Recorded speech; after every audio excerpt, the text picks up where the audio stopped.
Okay, we got starting on step 14 of the birth of a Mya-Moe uke. So it's a really long process. Could be a half hour, could be 2 hours. Just depends on the instrument. So we'll just get started by first putting the end pin on. So the end pin has a tapered fit. So that means I need to use this reamer in order to make it fit properly. So while I'm doing this, I'm checking from 2 angles to make sure I'm keeping this square to the plane of the uke, the top, so that it doesn't go in crooked.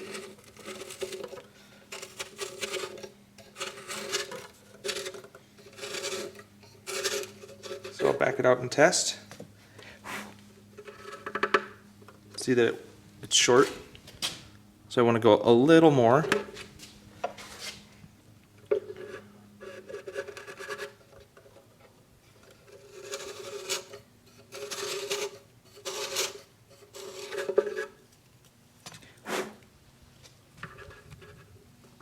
Almost to the edge, that's just right. So now when I back it out and put a drop of glue, it'll fit tight.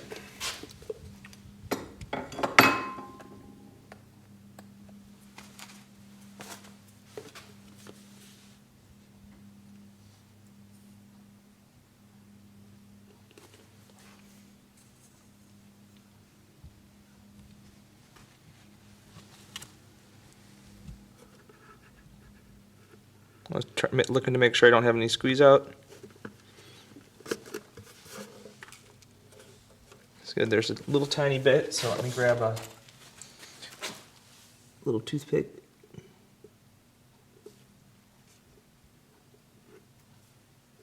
Okay. So really the friction of it fitting was pretty much enough to keep it, but that tiny layer of glue just makes sure. I don't want you to drop your uke while you're playing. Okay, now it's time for strap button. Strap button goes right here in the heel. We've got a drill bit with a depth stop, so you don't go too far. See, that blue thing stops us from drilling too far. With the Port Orford cedar, it's a little easy for this to crack while we're drilling it, so I'm going to drill it farther in on the heel than I would if it were mahogany, probably.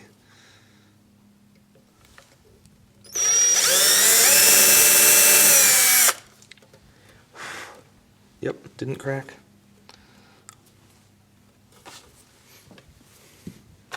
So now this is a screw, strap button, piece of felt for a washer. So now just a little bit of practice makes perfect here. I'm holding the uke upright with my left hand and holding the screw in place so that nothing slips or falls.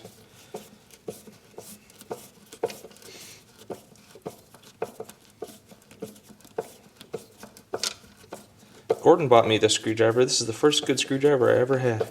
I always thought that all screwdrivers were the same until I got a good one.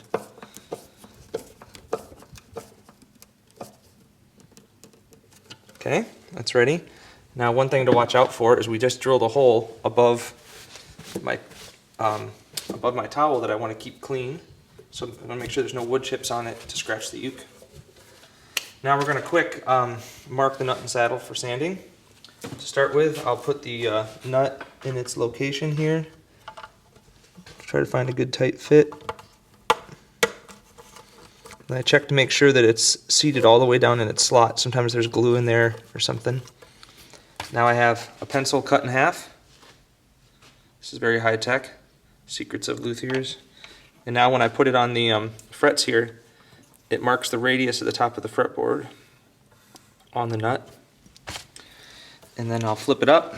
I want to mark the outside edges. So 3 pencil marks. Now we know we have a 12 radius on the fretboard, so I'm going to mark it on the saddle now. And I'm kind of purposely marking this too tall, so we can just bring it down later. And it doesn't have to be 100% perfect yet.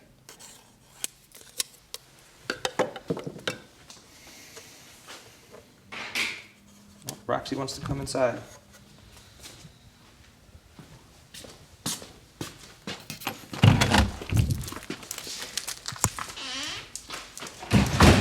Special guest star. And now let's go to the disc sander and knock off the extra bone.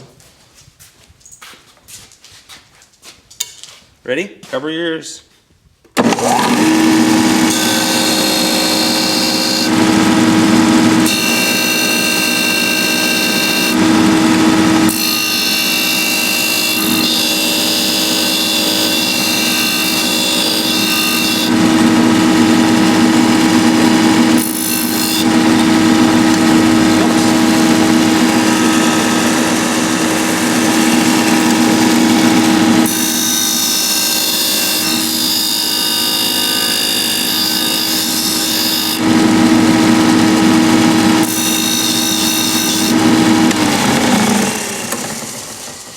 So when you're marking and measuring for stuff like this, you have to keep in mind what that mark meant.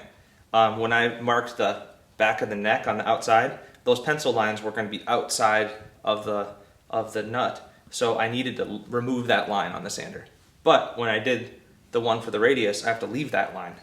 So it's like not just marking accurately, but remembering what to do with that mark. Like, you know, take the line or leave the line. Okay, that's it for now, right?